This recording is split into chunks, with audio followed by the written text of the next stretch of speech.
System. आप लोग बैठ जाइए और ये लिस्ट बाद में बना सकते हो है। चलिए स्टार्ट करते हैं। शांत हो गए आप लोग?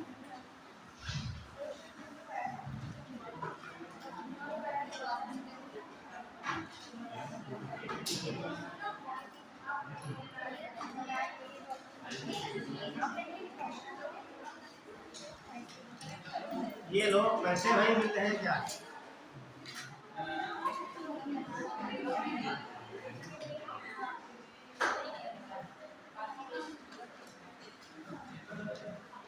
बातें हो गई? चलिए आप बातें नहीं करेंगे, आप लोग सीधे मुझसे बातें करेंगे। तो जो कल आपको पढ़ा रहे थे हम एयर प्रेशर बेल्ट, ठीक है, उसमें वो करेक्शन करना है एक पॉइंट पे, वो हम आगे बता देंगे आपको। ठीक है, डायग्राम बना होगा सबके पास?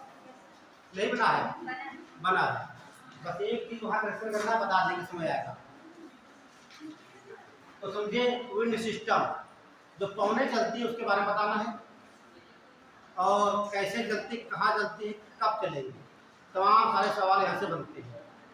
तो पहले जानिए पवन होती क्या चीज है। जैसे मान लीजिए धरातल आपका है, क्या हो गया, धरातल यहाँ पर खड़े हुए हैं, ये धरातल हो गया। ये कोई हवा क्षैतिज दिशा में चलती इस तरफ है, ये हवा चल रही है, इधर चल रही है, दिशा क्षैतिज जो ध्यान रखना। ठीक, कोई हवा क्षैतिज दिशा में चलती है तो उसे कहा जाएगा पवन। यदि कोई वायु, ठीक है, यदि कोई वायु ऊर्ध्व में चलती है, जाती है या आती है, तो इसे कहा जाता है धारा। दोनों में अंतर समझ लीजिए। यदि हवा ऊर्ध्वाधर ऊपर से आती है या नीचे जाती है, इसे धारा कहा जाता है। क्लियर? ये सबसे बड़ा एग्जाम्पल है जेट स्ट्रीम का। लेकिन यदि हवा ऊर्ध्व क्षैतिज में चलती है तो उसे पवन कहा जाता है। एक लाइन नोट कर लीजिए, एक लाइन नोट कर लीजिए।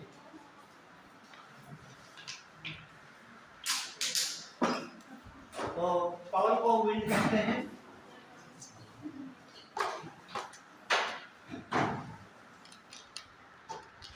तो लाइन लिखिए, यदि हवा क्षैतिज दिशा में, यदि हवा क्षैतिज दिशा में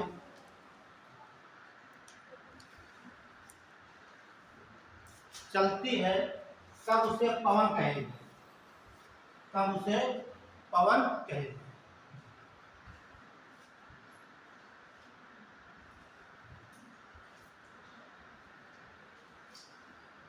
नेट हो जाएगा, इसे बोलते करंट कहा जाता है। दूसरा पॉइंट कर लेंगे, यदि हवा, यदि हवा ऊर्ध्वाधर, यदि हवा ऊर्ध्वाधर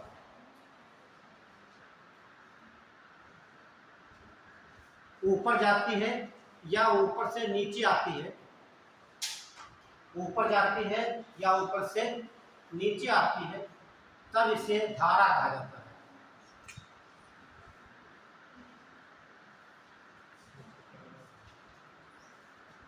धारा कहा जाता है।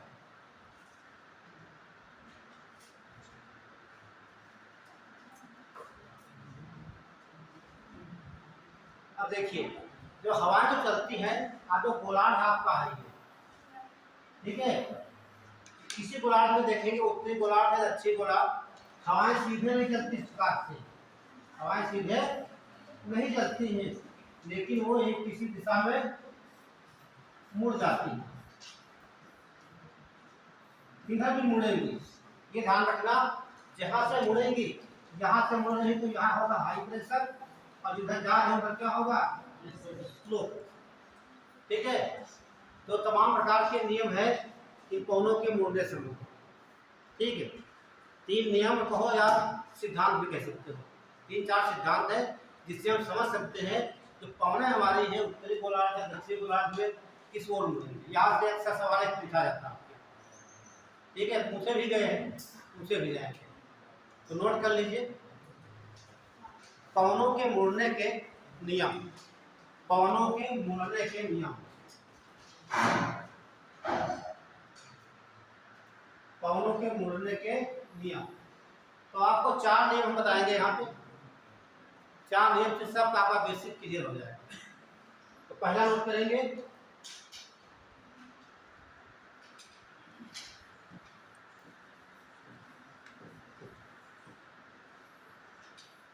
उच्च दाब से निम्न दाब।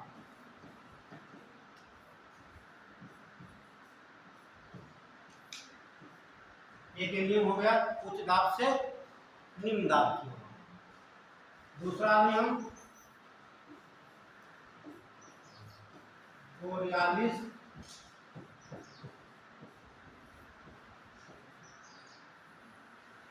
बल। तीसरा नियम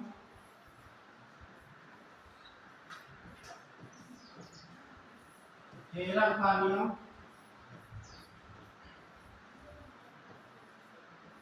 और चौथा नियम सबसे इंपॉर्टेंट है, यूपीएससी सवाल यही से पूछता है,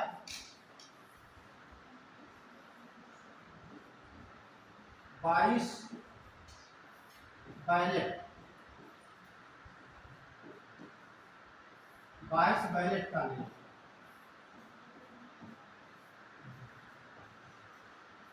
तो 4 नियम देख रहे हैं, सब बच्चों ने 3 नियम पढ़े होंगे।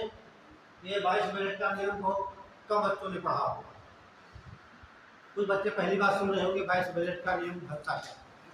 ठीक है, तो चारों को हम ये बात ध्यान से समझेंगे। यहाँ पर तो हमेशा सवाल पूछा जाता है, हवाएं कब किधर मिलती है। जब डायग्राम हमेशा देखते हैं हवाएं किस दिशा को दिखाई जाती है, कोई भी बुक पढ़ेगा आप। ठीक है, तो एक हेडिंग डाल लीजिए, एक से स्टार्ट करते हैं यहाँ। तो पहली हेडिंग डाल दिया, मैंने बोला कि जो पवनें हैं ये कहाँ चलेंगी, हाई प्रेशर से लो प्रेशर की। ठीक है, तो पहला पॉइंट लिखिए आप, हेडिंग डाल लीजिए, हेडिंग डालो नंबर डाल दीजिए। देखिए, पवनें हमेशा अधिक दाब से, पवनें हमेशा अधिक दाब से निम्न दाब की ओर चलती है या गमन करती है या संचरित होती है। बात तीनों एक ही है। हाँ, पवनें हमेशा उच्च दाब से निम्न दाब की ओर चलती है, हाई प्रेशर टू लो। ये सदैव है, ध्यान रखना है, ऑलवेज। ऐसा नहीं कभी कभी नहीं होगा, हमेशा, कोई भी गोलार्ध हो। ठीक है, कहीं पर भी जहाँ पर पवनें चल रही उधर से आ रही है यहाँ, तो यहाँ निश्चित रूप से कोई जो प्रेशर बना है भरने के लिए हवाएं इधर से भी आ सकती है और इस गेट से भी आ सकती है। अब ये बने क्या ऐसे, देखिए जहाँ पर टेम्परेचर क्या होगा, टेम्परेचर अधिक होगा। ठीक है, वहां पर दाब क्या हो जाए,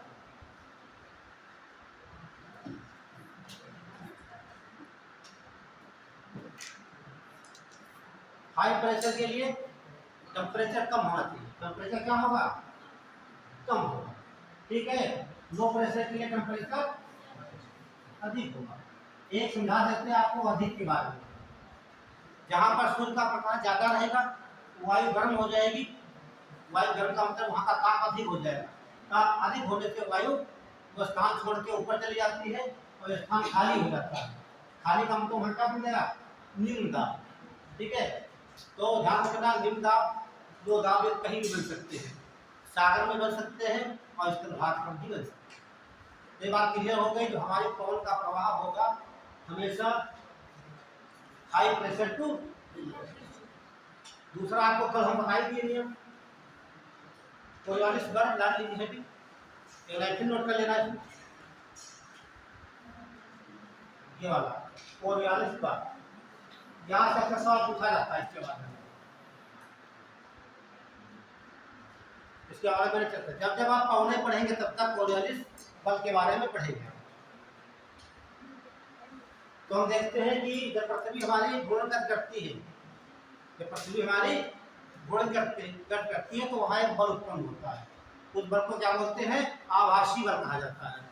क्योंकि ये हमारे वैज्ञानिक फ्रांस के क्या हैं, ये फ्रांस के वैज्ञानिक हैं, इन्होंने सबसे पहले बताया, इसीलिए इस बल को कोरियोलिस बल कहा जाता है। इन्होंने ये बताया कि पृथ्वी अपनी धुरी पर घूमती है, घूमने की वजह से पौने मुड़ जाती है। तो इतने बताया कि मुड़ जाती है, किधर मुड़ जाती है इन्होंने ये नहीं बताया। तो एक लाइन नोट कर लीजिए, एक लाइन से लिखना, पृथ्वी के घूर्णन गति से, हाँ पृथ्वी के घूर्णन, हाँ घूर्णन अपनी धुरी पर जो घूमती है, घूर्णन गति से एक आभासी बल उत्पन्न होता है, एक आभासी बल उत्पन्न होता है।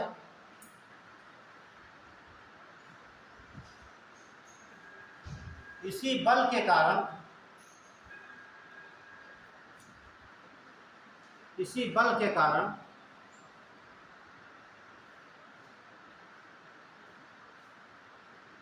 पवने मुड़ जाती है, पवने मुड़ जाती है।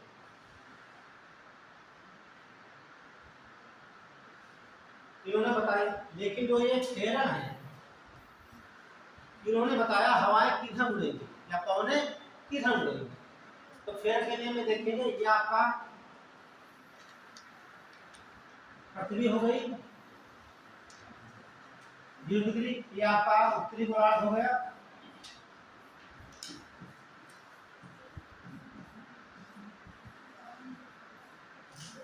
ये आपका दक्षिण गोलार्ध,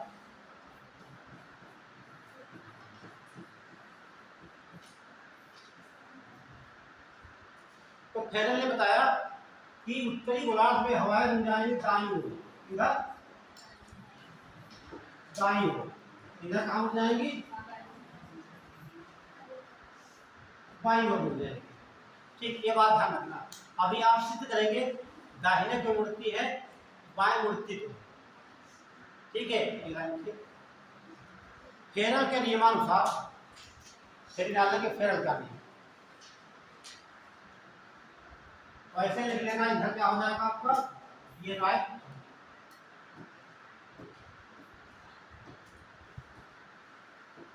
ये इधर राइट, इधर लेफ्ट, और ये दिमाग में फिगर बन जाएगा आपके, ठीक है। फेरल के नियमानुसार, हाँ फेरल के नियमानुसार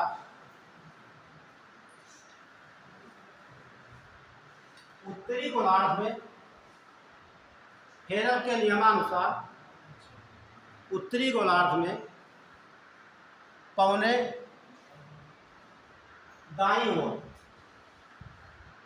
पवने दाईं ओर, और दक्षिणी गोलार्ध में पवने बाईं ओर मुड़ जाती है।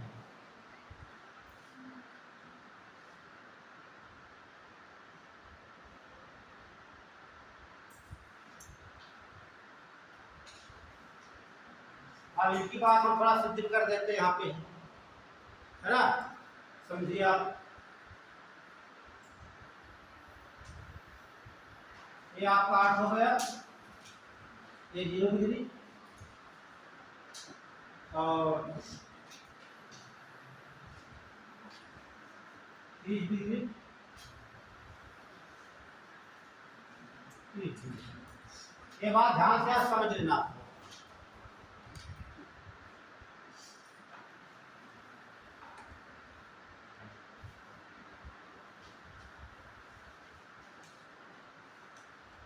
पाँच डिग्री 5। अब यहाँ देखिए आप,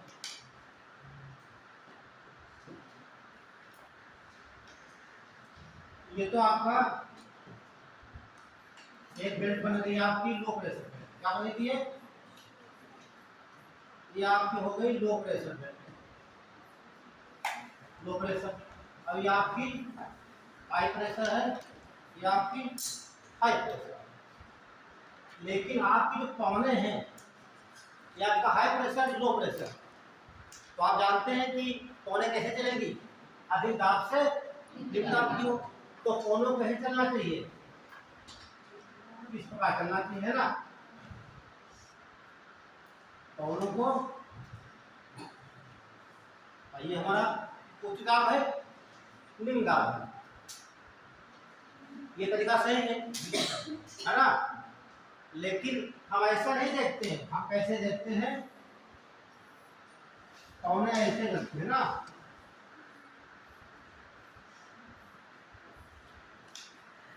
इस प्रकार।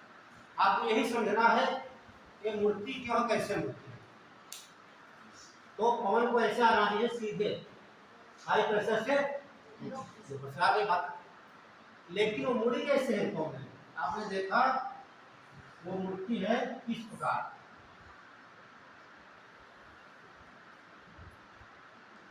और कैसे मूर्ति है,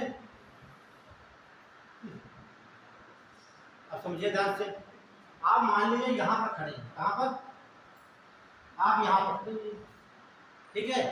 आप इस पॉइंट पर खड़े हैं, कौन सा गोलार्ध है, दक्षिण गोलार्ध है।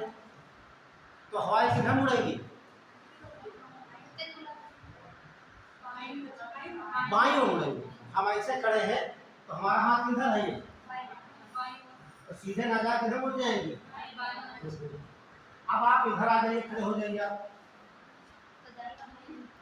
यहाँ खड़े होंगे, ऐसे खड़े होंगे, तो हमारा हाथ क्या हो गया।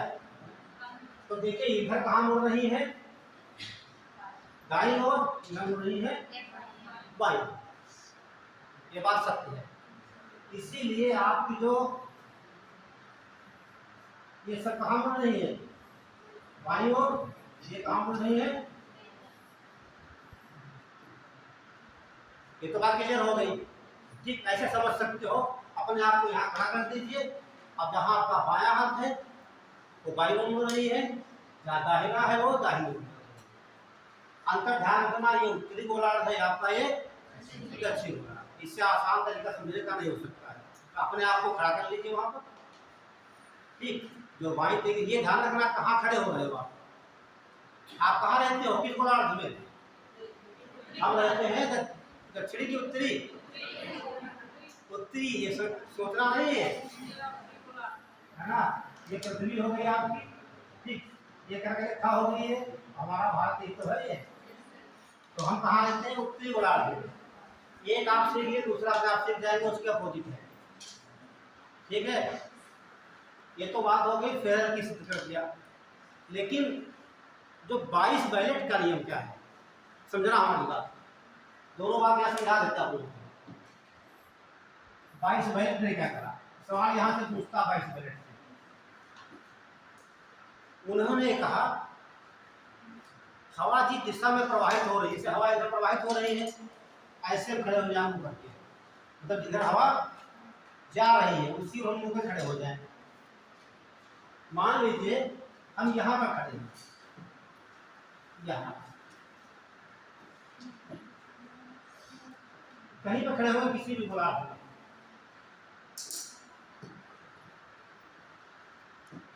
अब ध्यान से देखिए, ये हवा किधर प्रवाहित हो रही है, भूमध्य रेखा की ओर, है ना, विषुवत रेखा की ओर। तो हम ऐसे खड़े हो जाएंगे। लेकिन जो हमारा बायां हाथ होगा उधर आपका हाई प्रेशर होगा, ये लेफ्ट को क्या होगा, बाईं ओर अधिक दाब होगा, और दाहिनी ओर क्या होगा, या इधर क्या होगा, लो। ऐसे कह सकते हैं हवा देव प्रवाहित हो रही है, उधर कोई व्यक्ति मुंह करके खड़ा हो जाता है, ठीक है। तो उसका जो बायां हाथ होगा, ये कौन सा गोलार्ध है, ध्यान गोलार्ध ध्यान रखना, ये आपका साउथ हेमिस्फीयर है, तो ये आपका नॉर्थ हेमिस्फीयर है, ठीक है। दक्षिण की बात करेंगे, ठीक है। तो का बायां हाथ किधर होगा, बायां हाथ होगा अधिदाब की, दाहिना कहाँ होगा? निम्न दाब की ओर। अब आ जाइए उत्तरी गोलार्ध में, आप यहाँ पर खड़े हो गए, तो आपका राइट किधर होगा? राइट किधर होगा? और लेफ्ट किधर होगा? राइट में क्या होगा? हाई पर, और बाएं हाथ क्या होगा आपका? लो। ये सवाल पूछता है यदि आप अपने आप को यहाँ पर खड़े कर लेंगे तभी समझ में आएगा, वैसे ही रखने वाला नहीं है, समझ नहीं पा। अपने आप को मान लीजिए कि आप खड़े हैं, यदि आप यहाँ पर खड़े हैं तो आपका बायां हाथ किधर है? अब ये आपको ध्यान देना किस गोलार्ध में खड़े हो रहे हैं। यही आपका 22 बैलेट का नियम है। उनके अनुसार ठीक, यदि कोई व्यक्ति पवन के प्रवाह के सापेक्ष मुंह में खड़ा हो जाता है तो दक्षिण गोलार्ध में देखेंगे उसका बायां हाथ अधिक दाब की ओर होगा और दाहिना हाथ कम दाब की ओर होगा। क्लियर है? डायग्राम बना लीजिए। ठीक है, दोनों नियम दिखा देते हैं, एक ही डायग्राम में दोनों नियम।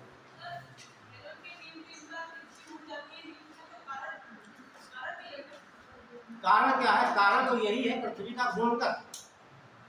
देखिए कोरियोलिस फ्रांस के वैज्ञानिक थे लगभग 1772 के आसपास, उन्होंने ये बताया कि पृथ्वी हमारी घूर्णन करती है, उसके कारण एक बल उत्पन्न होता है, उस बल के कारण पवनों की दिशा मुड़ जाती है।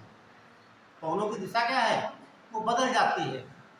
अब बदल जाती है, किधर बदल जाती है, किधर, ये नहीं बताया उन्होंने। ये बताया किसने? फेरल ने बताया। इसलिए कोरियोलिस बल को फेरल का नियम भी कहा जाता है, सबसे पहले उन्होंने बताया, ध्यान रखना है बात।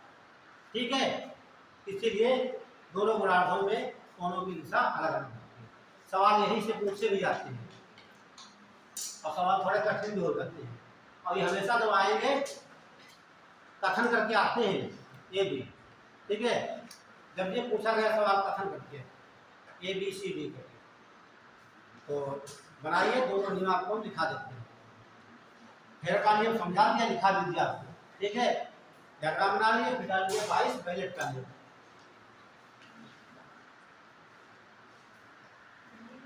तो यूपीएससी ऐसे पूछेगा 22 बैलेट के सिद्धांत के अनुसार, ठीक, पवनों का प्रवाह डॉट ये लिखा होगा। ठीक, यदि कोई व्यक्ति हवा का सफेद खड़ा हो जाता है तो उसका बायां हाथ निम्न दाब की ओर होगा, ठीक है, या दाहिना हाथ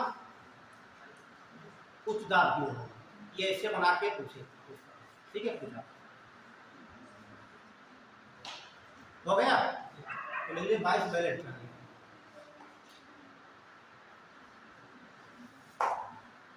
तो 22 बैलेट ने मिल किया आपने।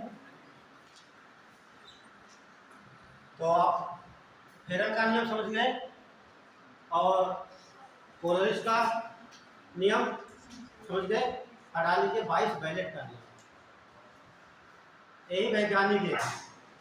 देखिए इस नियम के अनुसार, इस नियम के अनुसार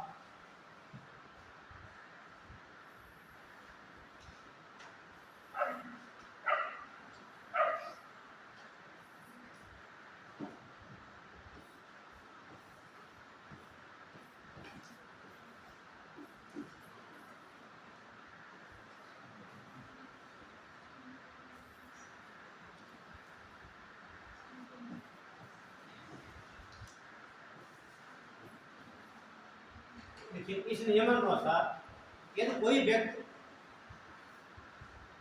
इस नियम के अनुसार यदि कोई व्यक्ति हवा के प्रवाह की दिशा की ओर मुंह करके खड़ा हो जाता है, हवा के प्रवाह की दिशा की ओर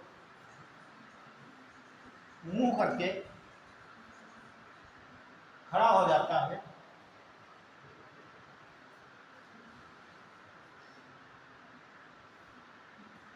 तो उत्तरी गोलार्ध में, उत्तरी गोलार्ध में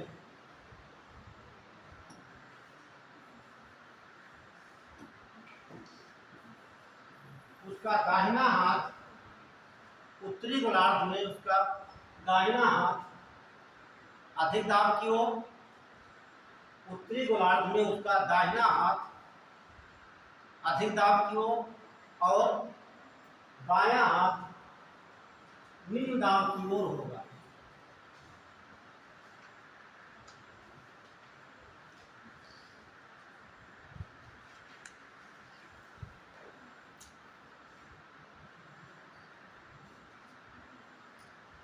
क्लियर हो गया? ये समझने के लिए घर बैठ जाना, एक पेपर ले लेना A4 साइज का, उस पर बना लेना, अपने आप को बैठा देना वहाँ। 2 बार बना लेना और पूरा क्लियर हो जाए, कभी भूलेगा नहीं। इधर दाहिना है, इधर बायां, बस आपको एक मालूम होना चाहिए कहाँ पर हाई प्रेशर, कहाँ पर। ये बात क्लियर हो गई? चारों नियम आप समझ गए होंगे। सवाल यहाँ से पूछे जाते हैं इसके बारे में। तो आपको मैंने उत्तरी गोलार्ध लिखा दिया, दक्षिणी अपने आप दे सकते हो, है ना? एक याद कर लिए, दूसरा याद हो जाएगा, आप उचित है। इधर दाहिना है, दूसरा क्या हो जाएगा? भाई अब यहाँ खड़े होंगे, ये है हमारा राइट, यहाँ देखिए ये उल्टा हो गया इसके। तो ये पढ़ लीजिए नॉर्थ, उत्तरी गोलार्ध मैंने आपको बता दिया है, और दूसरा अपना लिख लेना, चाहे एक ही रहने दीजिए। लेकिन एग्जाम आज में ध्यान रखना किसकी बात कर रहा है, उत्तरी गोलार्ध की दक्षिण गोलार्ध, ये आपको ध्यान रखना है। हल तो कर लोगे सवाल, लेकिन ऐसे सवाल बहुत कठिन होते हैं, ठीक है? निगेटिव मार्क के बच्चे छोड़ भी देते हैं, लेकिन आप लोगों को छोड़ना नहीं। चलिए अब डाल लीजिए हेडिंग, पवनों के प्रकार, टाइप्स ऑफ विंड। पवनों के प्रकार एक टेबल बना देते हैं, उसके बाद बढ़ते हैं। टाइप्स ऑफ विंड, पवनों के प्रकार।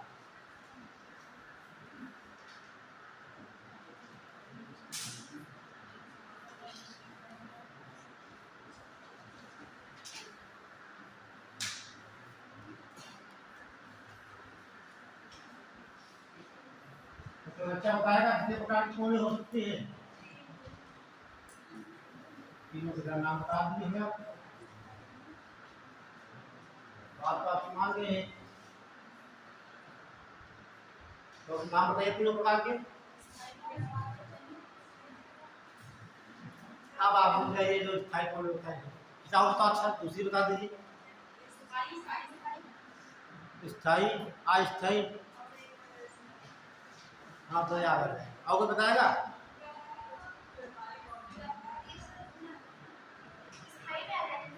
स्थायी, अस्थायी, ठीक है, चलो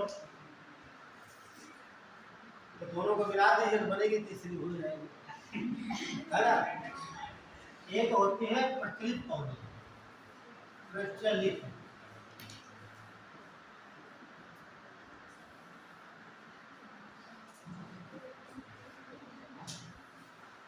प्रचलित पवनों को ही कहा जाता है स्थायी पवन, या इन्हें क्या बोलते हैं? Permanent winds. क्या बोलेंगे? स्थायी।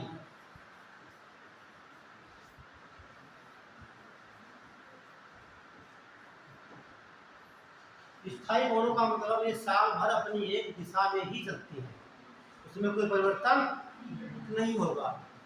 तो उस आधार पर हो जाती है 3 प्रकार की, है ना? ये हो जाएंगे 3 प्रकार।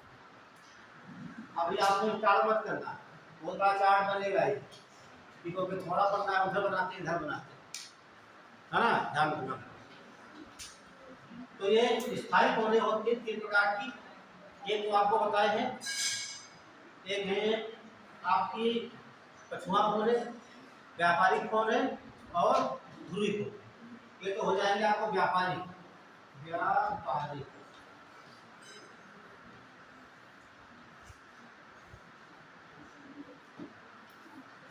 दूसरा हो जाएगा कछुआ पौधे,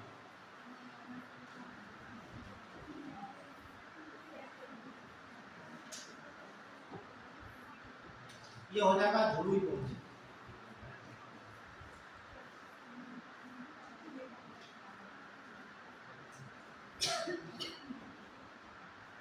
एक हो जाएगा सामयिक पौधे, कौन सी?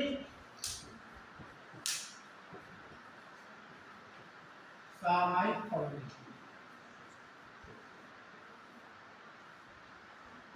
ठीक है, सामयिक पौधे होती है 3 प्रकार। कौन कौन सा बताइए? मानसूनी पौधे, के लिए बताइए तीनों प्रकार। बच्चे पढ़ के आए लग रहा है। ये तो आपके पास मानसूनी, मानसूनी कौन है? दूसरी बताइए आप। हाँ, सागरी समीर है ना, सागरी समीर। दूसरा स्त्री, स्त्री समीर। और तीसरा प्रकार हो जाएगा अतिरिक्त कौन है, या इन्हें बोलते हैं स्थानीय कौन। क्या बोलेंगे? स्थानीय।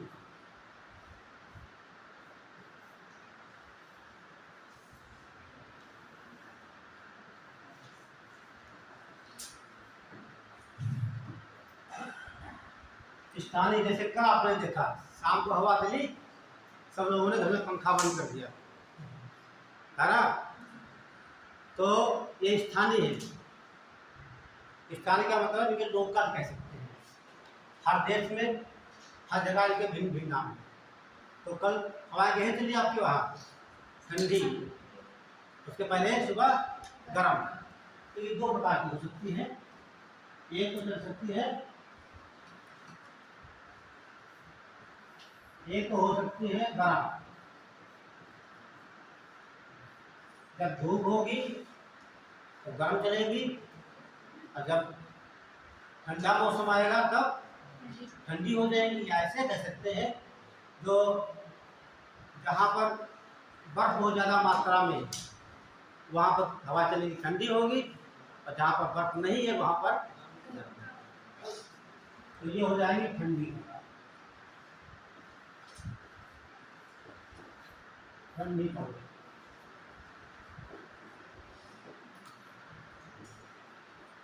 अभी आप चार्ट बना लीजिए, एक एक को हम पढ़ लेंगे सभी को। ठीक है, ये क्लासिफिकेशन हो गया आपका कौनों का वर्गीकरण। दो बच्चे बैठे नहीं दिख रहा हो, कौनों के प्रकार कौने तीन प्रकार की हो गई। प्रचलित कौने यानी परमानेंट मीन्स कहा जाता है।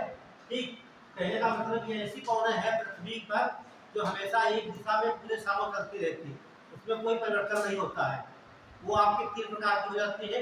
ये तो व्यापारिक कौने, कछुआ कौने और धुरी कौने। ठीक, इसके बारे में मैंने कल चर्चा की थी। फिर देखते हैं सामयिक। ठीक, इसे हिंदी में कहा जाता है सीजनल मीन्स। ठीक, मौसमी, मौसम के अनुसार ये बदलती रहती है। तो ये इसे कहा जाता है मानसूनी पौने। मानसून को विशेषता क्या होती है मैंने बताया बहुत पहले आपको। 6 महीना चलेंगे स्थल से सागर की ओर, और 6 महीना सागर से स्थल की ओर। अभी सीखेंगे कैसे आप। अगला सागरी समीर, जो बहुत आसान है। सागरी समीर, ठीक, सागर मीन्स जब हवाएं चलेगी सागर से स्थल की ओर। कब चलेंगी ये आपको समझना है, कैसे चलती है समझना आपको। स्थलीय समीर का मतलब स्थल से सागर की। फिर देखेंगे स्थानीय या लोकल मीन्स, इन्हें बोलते हैं कोल्ड, ठंडी कौन है और गर्म कौन है। दो प्रकार के होते हैं, और सवाल ज्यादातर यहाँ से ही पूछा जाता है, या फिर सवाल यहाँ से पूछा जाता है। यहाँ से सवाल नहीं बनता, लेकिन आपको जानना जरूरी है। ठीक है, यहाँ से सवाल बनता है और यहाँ से तो सवाल, यहाँ से तो आपको रटना है, तो समझना है। जैसे बोल दिया चिनूक, तो चिनूक क्या है, कहाँ प्रभावी होती है, उससे क्या प्रभाव पड़ता है। जैसे फान, डॉक्टर से को तमाम प्रकार की हो जाती है ना, कहाँ प्रभाव। लेकिन इनके बारे में दिशाओं का ज्ञान होना चाहिए। यही बुझाता है कि दिशा में कौन पवन प्रभावित हो रही है, कौन बरसात करती है, कौन बरसात नहीं करती, इतना जानना। एक चार्ट बन गया होगा सबको, कोई समस्या यहाँ पर नहीं होगी, है ना। अब समस्या यहाँ पर उत्पन्न होगी। अब हेडिंग डाल लीजिए प्रचलित कौन है, क्या समस्या होगा समझ जाएंगे। प्रचलित कौन है या स्थानीय कौन है।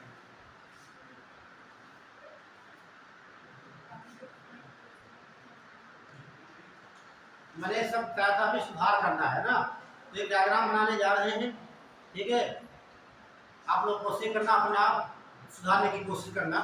ठीक है, हम देखते हैं आप कहाँ पर सुधार करेंगे। मैच कर लेना आज वाले और कल वाले में, ठीक है। नहीं कर पाओगे बात बता देंगे, यहाँ पर ही आपको करेक्शन करना है। तो हेडिंग डाल दिया प्रचलित पौने, बोलने से में एक लाइन नोट कर ली। हिंदी बोलेंगे प्रचलित पौने या परमानेंट। परमानेंट जानते हैं कौन, या क्या बोल सकते हैं, स्थायी पौने या प्रचलित पौने, या इसे बोलेंगे हम परमानेंट। सब बातें ध्यान रखना। कभी स्थायी पूछ लेता कौन सी स्थायी पौन है, कौन सी अस्थायी पौन है। तो इसमें लिखिए ये पौने, ये पौने वर्ष भर, ये पौने वर्ष भर एक ही दिशा में, ये पौने वर्ष भर एक ही दिशा में चलती रहती है। ये पौने वर्ष भर एक ही दिशा में चलती रहती है, इसलिए इन पौनों को, इसीलिए इन पौनों को स्थायी पौने भी कहा जाता है। इसलिए इन पौनों को स्थायी पौने भी कहा जाता है। और ये 3 प्रकार के होते हैं, ये पौने 3 प्रकार के होते हैं।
आप लोग लाने खेल सकते हो, लिखना नहीं कुछ भी, ठीक बनाते रहिए।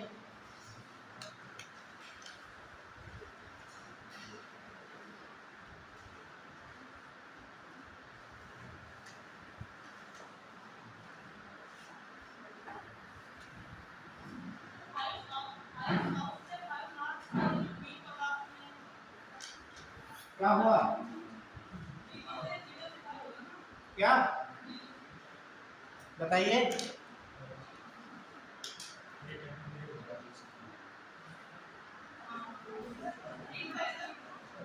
देखिए ये 0 से 5 हो गया, 30 से 35 है, 60 से 65 है, 90 है, ठीक है। 90 एकदम मैंने लिख दिया है 90, ठीक। यहाँ आप कर लीजिए, कोई नहीं।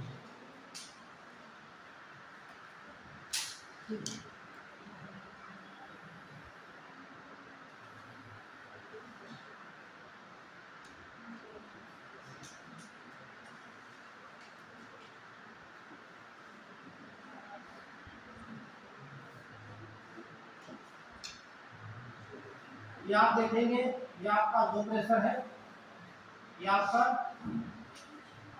हाई प्रेशर, ये आपका हाई प्रेशर, लो प्रेशर,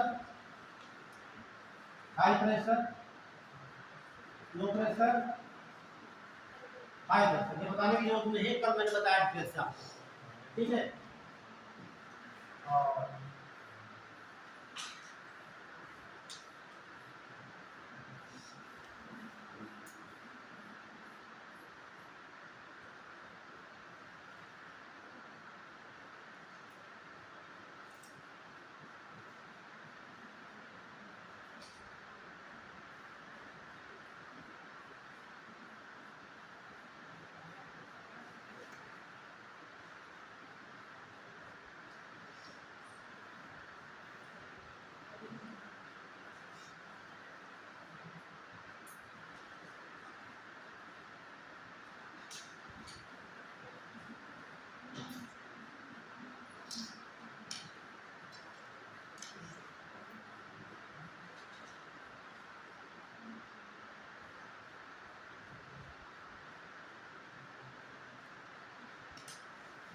देखिए जो जो आपका डिग्री है 0 डिग्री, ये विषुवतरेखी निम्न दाब पेटी है, ठीक है।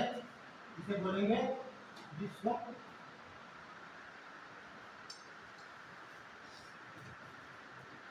विषुवत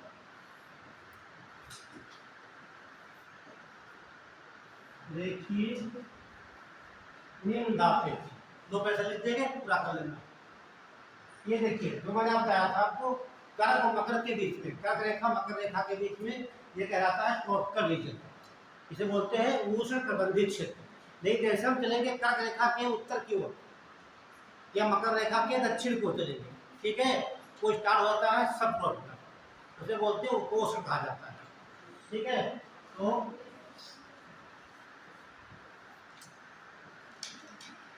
उपोष्ण हाई प्रेशर पेटी हो जाएगा, ये भी पेटी है।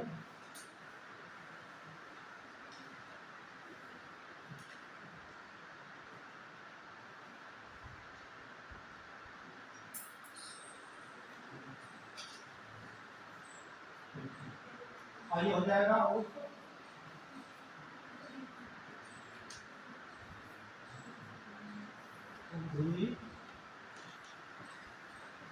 लो प्रेशर पेटी, और ये आपका हो जाएगा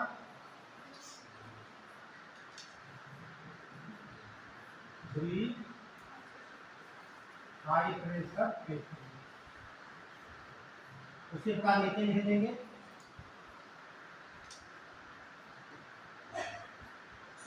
उपोष्ण हाई प्रेशर पेटी और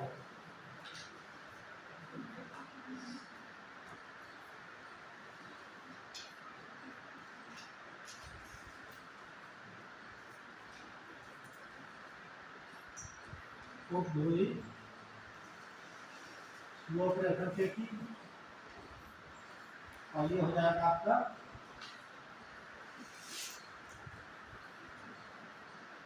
धुरी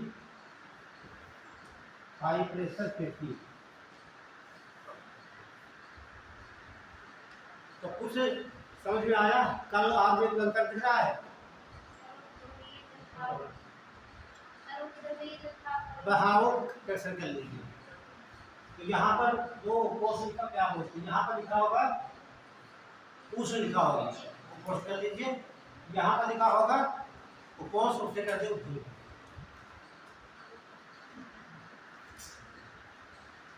कल एक लड़के ने कमेंट किया था, ठीक है, तो क्लियर हो गया।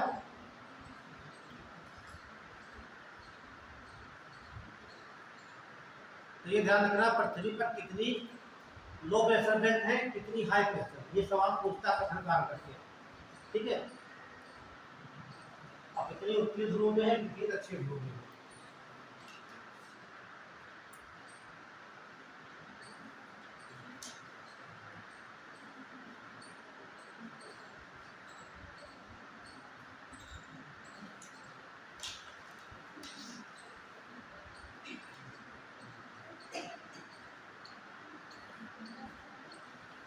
बना लिया? अब देखिए आप, ठीक है, कौनों की गति जो होगी, ठीक है, मैंने क्या बताया था आपको, इधर किधर हो जाएगी, यहाँ से हम यहाँ पर खड़े हैं, कौन सा गोलार्ध है, दक्षिणी, किधर मुड़ेंगी, बाई ओर मुड़ेंगे ना।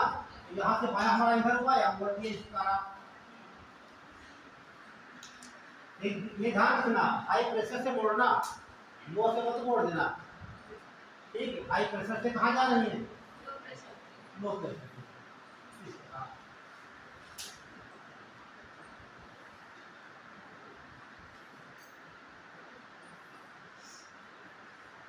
अब यहाँ खड़े होंगे आप,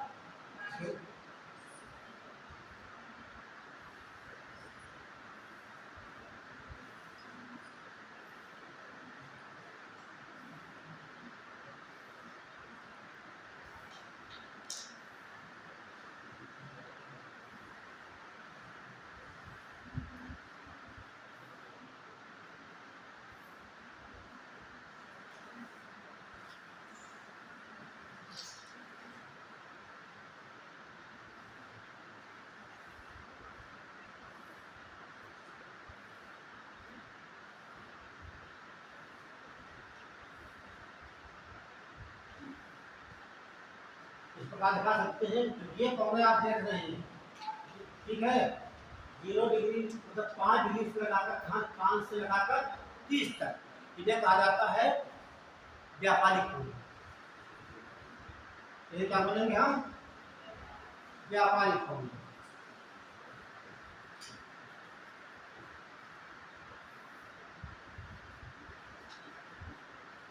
व्यापारिक कोण हो गई, ये भी आपकी व्यापारिक कोण है।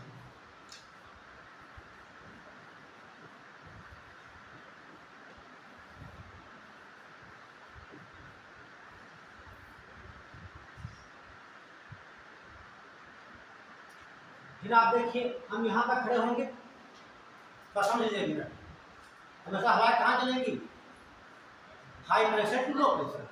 अब हम यहाँ पर खड़े हाई प्रेशर, ठीक है, तो हमारा दाहिना हाथ इधर है, किधर मुड़ जाएंगी, दाहिनी ओर मुड़ जाएंगे, मतलब यहाँ से इस ओर मुड़ जाएंगे।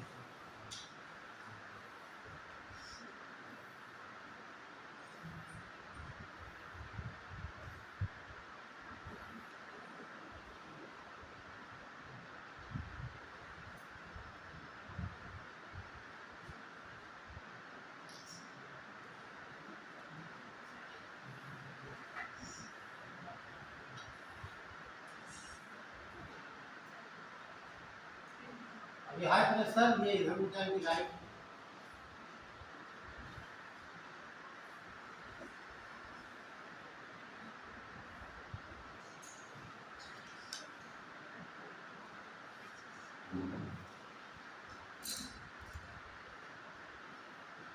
अब जब यहाँ खड़े होंगे हाई प्रेशर पर, हम बाएं मुड़ जाएंगी, यहाँ से इधर मुड़ जाएंगे।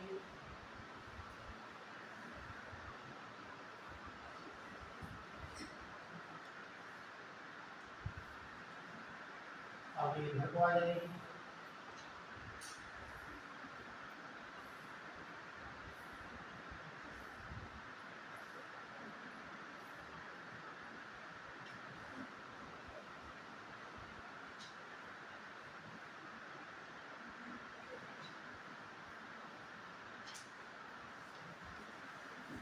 और ये कोने हैं उसके बाद वाले क्षेत्र में, ठीक है, इन्हें क्या बोलेंगे, पछुआ कोने बोलेंगे। क्या बोलेंगे, पछुआ कोने, पछुआ कोने। अब ये क्या हो जाएंगी, ध्रुवी कोने।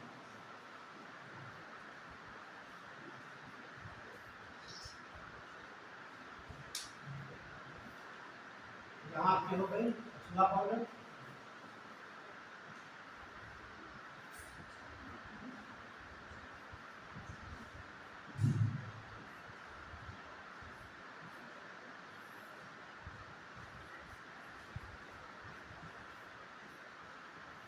ये आपकी ध्रुवी,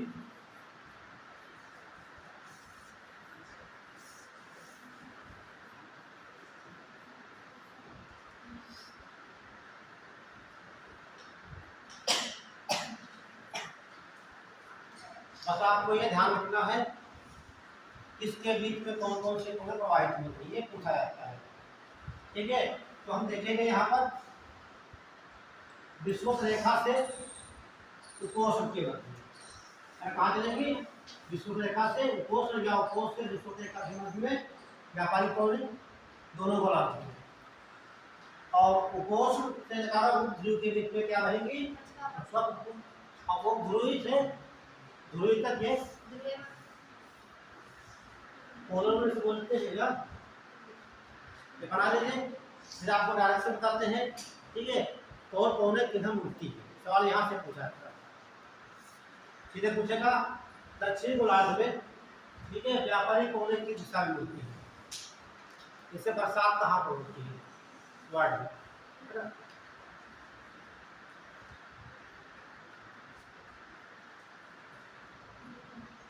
और यहाँ पर जो समझ में आ गया तो इससे आसान कुछ नहीं। जैसे मैथ होती है, मैथ आ गई समझ में तो बहुत आसान, उसमें कोई रखना नहीं, नहीं आई तो उससे कठिन कोई विषय आता नहीं, ये ध्यान रखना। बाकी जानते सारे विषय रटने ही वाले होते हैं, जैसे इंग्लिश हो या हिंदी हो या भूगोल में बहुत क्वेश्चन रटने वाले हैं। लेकिन मैथ में फार्मूले रटने वाले हैं, फार्मूले बताए जाते हैं, आप वो भी कर सकते हो, रटना नहीं पड़ता है। नोट कर लिया सब? ये पॉइंट लिखिए आप पहले, आपको सुधार जरूर कर लेना कल वाले डायग्राम में। जैसे देखोगे सर एक ही है, दो बार डायग्राम बना, दोनों बातें अलग अलग लिखी है, तो कंफ्यूजन होगा कि बात सही कौन सी है। जो बच्चे कल नहीं तो उनके लिए कोई समस्या नहीं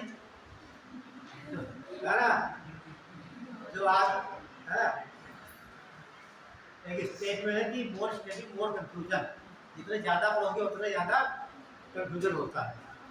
कभी ऐसा करना हो, आप एक पेज पढ़ लीजिए, सुबह एक पेज पढ़ लीजिए, उसकी किताब बंद कर दीजिए, वो लाइनें कोई तुमको शांत में याद रहेगी, पढ़कर देख लेना किसी को। जो ना याद हो रहा हो पढ़ लीजिए एक बार, उसको रख दीजिए, फिर पढ़ना मत कुछ आप कोई विषय, वो पूरे दिमाग में घूमता रहेगा पूरा दिन।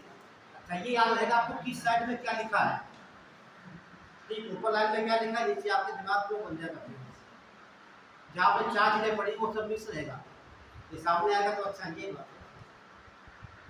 तो स्टेटमेंट तो सही बिल्कुल है, इसीलिए बच्चे यहाँ तो अच्छा लगता पढ़ने में, लेकिन जब एग्जाम में वहाँ फेल हो जाए। कैसे?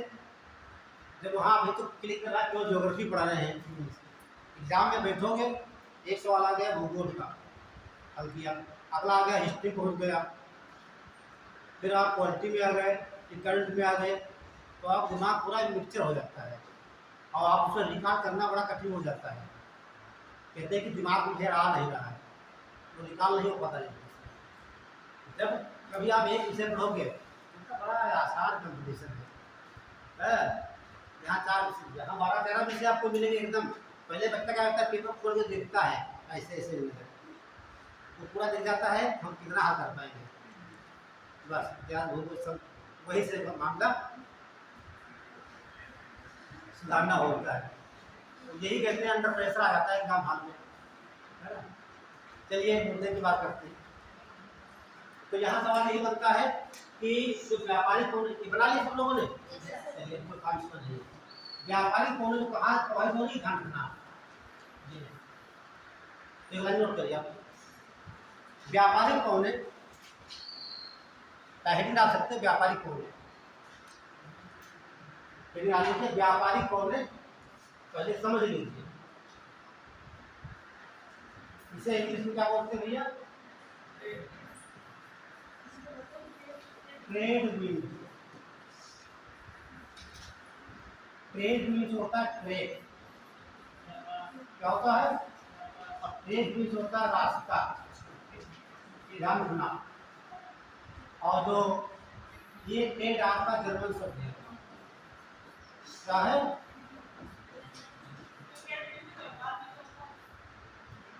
तभी तो आपको यहाँ पर लाए हैं ताकि कंफ्यूजन ना आया करिए, ठीक है। तो कहने का मतलब ट्रेड जो शब्द है इंग्लिश शब्द नहीं है, ये जर्मन शब्द है। ये बना किससे है, ट्रैक से बना है। ट्रैक में क्या होता है, रास्ता, जो हमारी पौड़े चलती है निश्चित रास्ते में चलती है, एक निश्चित दिशा में चलती है, इसलिए इन्हें कहा गया ट्रेड में। क्लियर? अब इससे अनुमान लगा सकते हैं कि व्यापारी क्यों कहा गया, कि हो सकता है जब व्यापार में अपना जहां लेकर जा रहे हो, प्रवाह में हवाएं चल रही है, तो इनके थोड़ा सहारा मिलता है ना व्यापार में। अब देखते थे जैसे आपको लखीमपुर जाना है, लखनऊ जाना, लखनऊ आसान है, लखनऊ आपको जाना है और वायु चल रही है इधर से, तो कितने आराम से जाते हैं, बाइक बहुत ऐसा अकेला आपके पास। कहीं आप इधर लखनऊ जा रहे हो, उधर से हवा चल रही तेजी से, तो कितनी कठिनाइयाँ होती है अपोजिट में। तो वही यहाँ सिस्टम है, ठीक है। जहाज वहाँ जो होते हैं लेकर चलते हैं, तो हवाएं इधर चलती है, लोग उसके सारे वो उसी तक बढ़ जाते हैं, जैसे आप बढ़ जाती है साइकिल से या बाइक से, उसी प्रकार, ठीक है। और जानते हैं पानी वाले जहाज जो है वो मुख्य रूप से व्यापार के लिए यूज किए जाते हैं, ठीक है। जैसे कि इसको व्यापार करना, आयात करना, निर्यात करना। और आपको यात्रा करनी है तो नीचे नहीं जाएंगे आप, ट्रेन से जाते हैं। तो नोट करेंगे कि ट्रेन एक जर्मन शब्द है। ट्रेन एक जर्मन शब्द है जिसका अर्थ ट्रेन होता है। ट्रेन या ऐसे कह सकते हैं ट्रेन से ही ट्रेन बनाया गया। नेक्स्ट वन देखिए यहाँ पर व्यापारिक पौने, ये सब पूछेगा कथन काल में। व्यापारिक पौने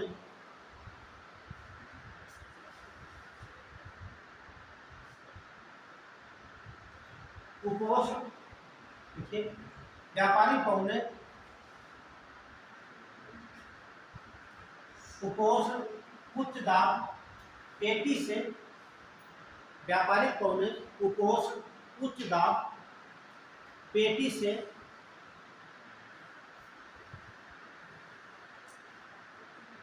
विषुवरेखी निम्न दाब पेटी की ओर चलती है। व्यापारिक पौने उपोष्ण उच्च दाब पेटी से विषुवरेखी निम्न दाब पेटी की ओर चलती है।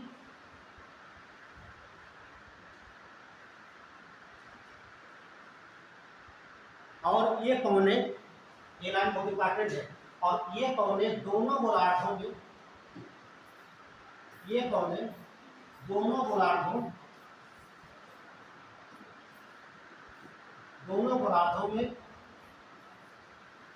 5 डिग्री से 30 डिग्री के मध्य चलती है। दोनों गोलार्धों में 5 डिग्री से 30 डिग्री के मध्य चलती है।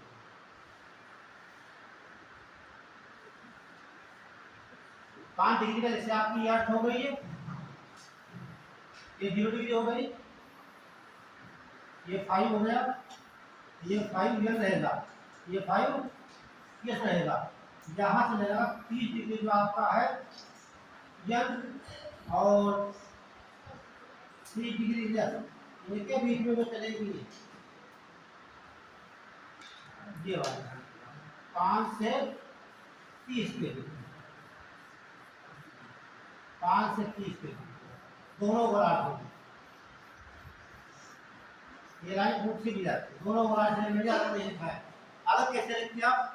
उत्तरी गोलार्ध में व्यापारिक पौने 5 डिग्री उत्तरी अक्षांश से 30 डिग्री उत्तरी अक्षांश में, और दक्षिणी गोलार्ध में 5 डिग्री दक्षिणी अक्षांश से लेकर 30 डिग्री दक्षिणी अक्षांश तक। इतना लिखना पड़ता है ना, कम से कम 2-3 लाइनें। तो मैंने लिखा दिया 5 डिग्री उत्तरी अक्षांश में दोनों गोलार्धों में 5 से 30 डिग्री मध्य में प्रवाहित होती है। इधर उत्तरी अक्षांश से इधर आपका दक्षिणी अक्षांश, ठीक है। अब इनकी दिशा देख लीजिए, यहाँ समझ लीजिए, ये पूछा जाता है। ये व्यापारिक कोण हो गए। अब ये का काम करेंगे, यहाँ ये करेंगे, यही पर एक हम बना देंगे, बना दिया तो ध्यान दीजिए। तो इसको इधर ले आएंगे। ये कौन सा गोलार्ध है? दक्षिण गोलार्ध। तो आप देख रहे हैं पवन यहाँ से प्रवाहित हो रही है, यहाँ से इसमें, है ना। तो ये आपका कौन सी दिशा रहती है? पूरब, उत्तर, पश्चिम, दक्षिण। अब बताइए जो व्यापारिक कोने होती है दक्षिण गोलार्ध में किस ओर चलेगी? ये दक्षिण पूर्व से उत्तर पश्चिम से। ठीक, ऐसे सीखेंगे तभी आप सीख पाएंगे। कहाँ चलेंगी? दक्षिण पूर्व से उत्तर पश्चिम लिखो, पश्चिम उत्तर लिखिए। ये बात ध्यान रखना। जब ये सब बना कर सीखोगे तभी सीख पाओगे। ऐसे आपको यहाँ नहीं पता चलना कि जा रही है। जब आप देख के बताइए किधर जा रही है, पता नहीं है। ये ऐसे होते तो आप क्या बोल सकते हैं? उत्तर की ओर जा रही है, दक्षिण से उत्तर की ओर, लेकिन पूरी इधर है। तो ये अगला पॉइंट किया देखिए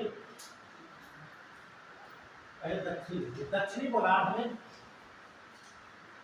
ये लाइन अक्सर पूछी जाती है एग्जाम में। दक्षिणी गोलार्ध में व्यापारिक पौधे,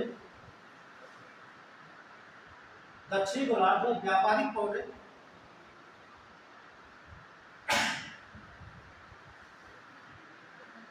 दक्षिण पूर्व से, लिख लीजिए पूरा, दक्षिण पूर्व से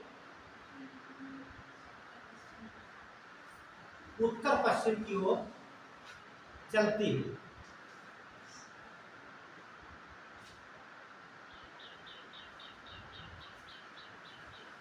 उत्तर पूर्व की ओर चलती है।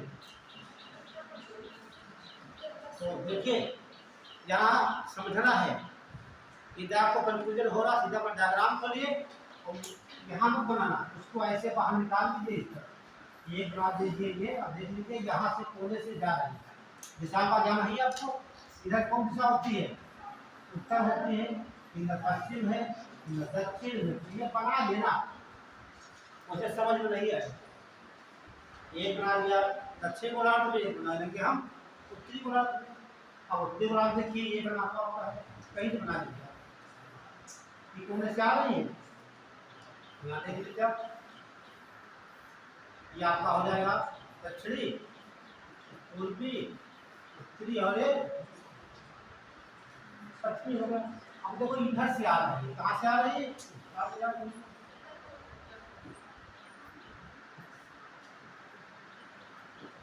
देखो उत्तर अपने आप आने लगे वहां से, है ना?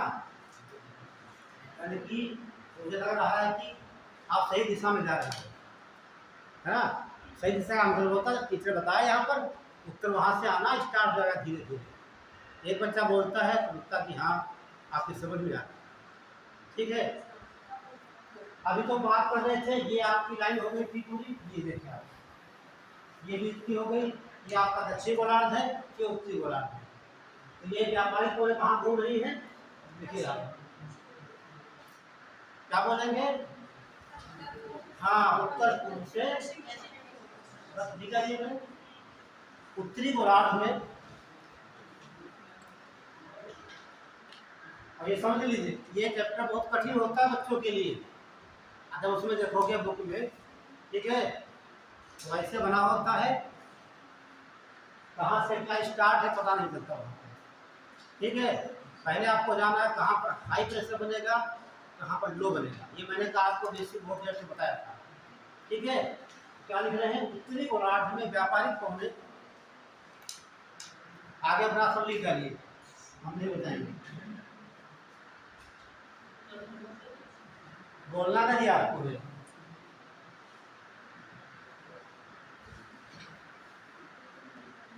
वजह तो बता देना बोल दे के बाद। तो उत्तरी गोलार्ध में व्यापारिक पौधे लिख लिया, तो ठीक है सुन लीजिए, उत्तरी गोलार्ध में व्यापारिक पौधे दक्षिण पूर्व से उत्तर पूर्व की ओर चलती है, और दक्षिण पूर्व से उत्तर पश्चिम की ओर।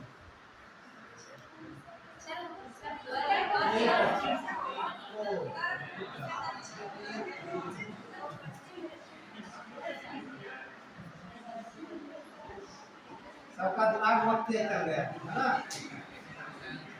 तो क्या लिखेंगे हम? देखो बच्चे हमें बताने लगे, हम कहाँ से लिखेंगे? जहाँ से, यहाँ से, है ना? यहाँ से लिखा जाए। अभी कोई नहीं बोल रहा था, है ना? जैसे मैंने कर दिया, ऐसे क्या था मैंने? नहीं सर, है ना? सबका सही आया था हमारे हिसाब से, तो सही क्या होगा ये देख लीजिए आप, क्या हो जाएगा? देखिए उत्तर है पूर्व है, तो उत्तर पूर्व से दक्षिण पश्चिम, क्या लिखेंगे? उत्तर में नॉर्थ, उत्तर पूर्व से दक्षिण, ऐसे बनाना सीखिए आप, ठीक है। लगभग सारे बच्चों ने कहा, तुरंत आंसर दिया, है ना? उसके लिए आपको बधाई की बात हो कि समझ में आ रहा है, वैसे आप क्या करते सीधे ऐसे लिख लेते, यही तो है ना।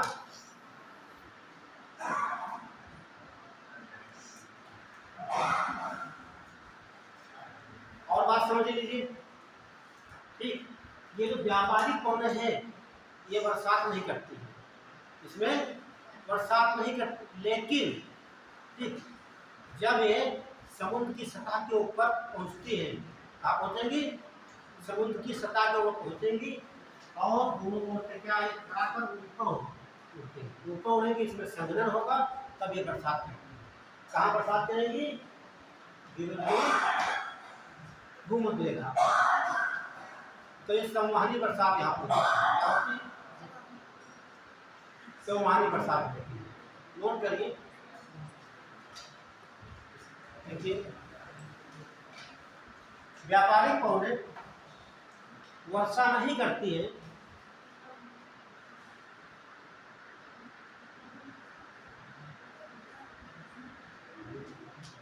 व्यापारिक पौधे वर्षा नहीं करती है, लेकिन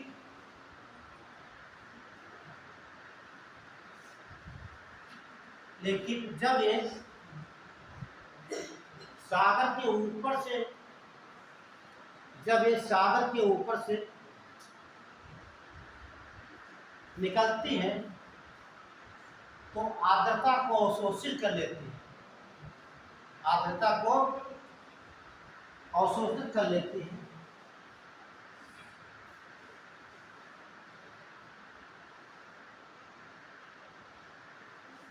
और भूमध्य रेखा पर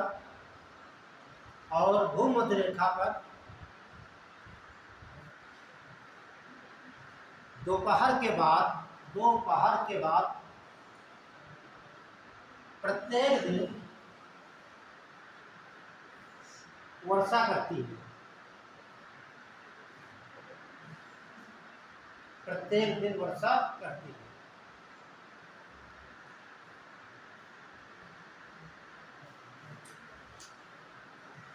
तो यहाँ पर जब लो प्रेशर बढ़ेगा तो एक बार तो हवा कहाँ से आएगी? भरने के लिए, ठीक। ये कहाँ जाएंगे? आसमान में जाएंगे, ठीक। ये किसी हवाएं होंगे? आर्द्र हवाएं होंगी। आर्द्र का मतलब जैसे ऊपर आसमान में पहुंचेगी हवाएं, ठीक। ये मान लेते हैं 0 डिग्री है,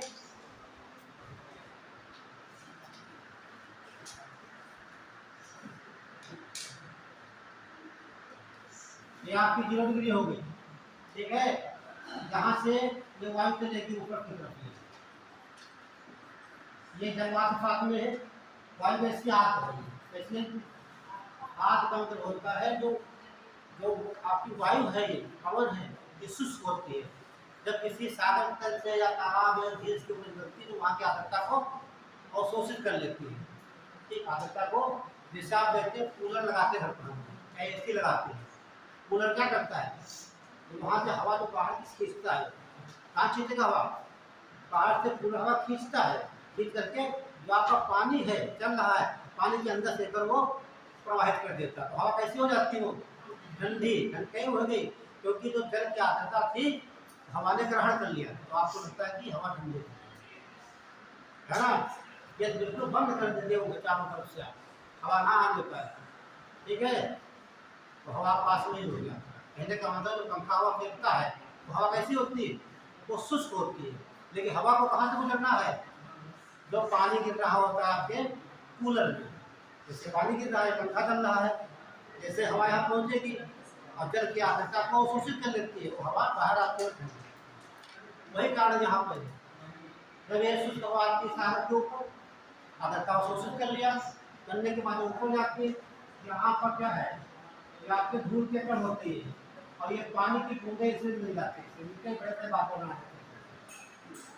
ये वर्षा यहीं पर हो जाती है, इसे कहते हैं संवहनी वर्षा कहा जाता है, ठीक। तो ये बात पूरी हो गई। अब अगली निकाल लीजिए आप।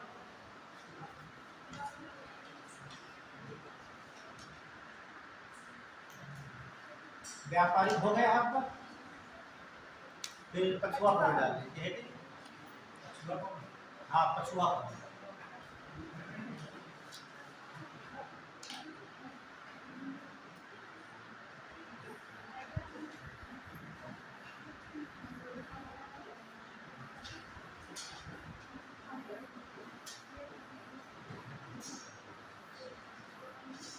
अब आपको देखना पछुआ कौन है की दिशा क्या होगी।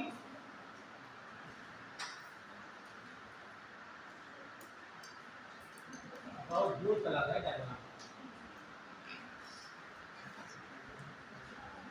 आप दिशा ध्यान रखना, आपको पछुआ कहाँ से लेंगी, ये चलेंगी उपकोष से, ये बात ध्यान रखना। ये चल रही पछुआ कौन है, कहाँ चल रही है, उपकोष उच्च दाब से उपध्रुवी निम्न दाब से। सवाल ऐसे बनता है, सीधे पूछता है कि पछुआ कोणों के बारे में विचार कीजिए। अगला पॉइंट क्या होता है, ये कोण है उपध्रुवी, ठीक उपध्रुवी से उपकोष की ओर हटा देता है। लो प्रेशर हाई हटा देगा, सब समझ जाएंगे ना, ठीक वो इतना देता है क्या, आपको मालूम होना चाहिए कहाँ कर सकते हैं। एक लाइन लिख लीजिए आपको समझ देखिए ये कौन है, दोनों गोलार्धों में, एक कौन है दोनों गोलार्धों में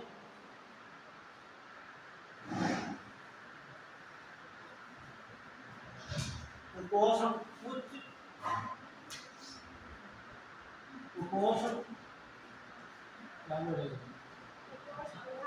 क्या उच्च बोलते हैं ना, हाँ उपकोष उच्च दाब पेटी से,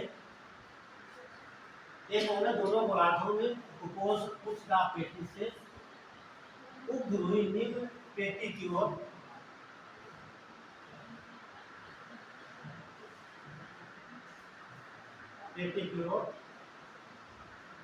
चलती है।